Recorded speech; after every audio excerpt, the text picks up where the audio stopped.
ગયા અઠવાડિયે આપણે શક્તિ, ભક્તિ અને નિર્ભયતાના પ્રતીક હનુમાનજીની અદ્ભુત પરાક્રમ ગાથા સાંભળી.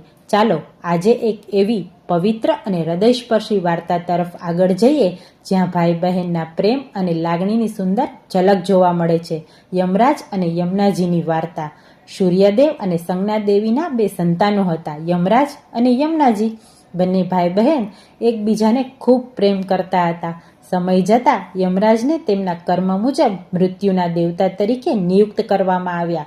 હવે તેઓનું કામ હતું પૃથ્વી પરના લોકોને તેમના કર્મ મુજબ યમલોકમાં લાવવા અને ન્યાય આપવાનું. આ જવાબદારીને કારણે યમરાજ બહુ વ્યસ્ત રહેતા. બીજી તરફ યમુનાજી પૃથ્વી ઉપર પવિત્ર નદી રૂપે વહેવા લાગ્યા. તેઓ હંમેશા ઈચ્છતા કે તેમનો ભાઈ યમરાજ તેમને મળવા આવે. તેઓ વારંવાર યમરાજને આમંત્રણ આપતા, પરંતુ કામને કારણે યમરાજ આવી શકતા નહોતા.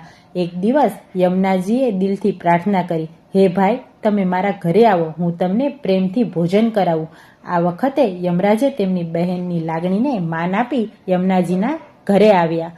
યમુનાજીએ ખૂબ પ્રેમ અને સ્નેહથી તેમના ભાઈનું સ્વાગત કર્યું, તિલક લગાવ્યું અને સ્વાદિષ્ટ ભોજન પીરસ્યું. યમરાજ ખૂબ પ્રસન્ન થયા અને યમુનાજીને વરદાન આપ્યું કે જે દિવસે ભાઈ પોતાની બહેનના ઘરે જઈને તિલક કરાવે અને ભોજન કરે તેને લાંબી આયુષ્ય અને સુખ સમૃદ્ધિ મળે. આ દિવસને આજે આપણે ભાઈબીજ તરીકે ઉજવીએ છીએ. આ વાર્તા પરથી આપણને બોધ મળે છે કે ભાઈ બહેનનો પ્રેમ સૌથી પવિત્ર હોય છે. સ્નેહ અને માન આપવાથી જીવનમાં સુખ અને આશીર્વાદ મળે છે.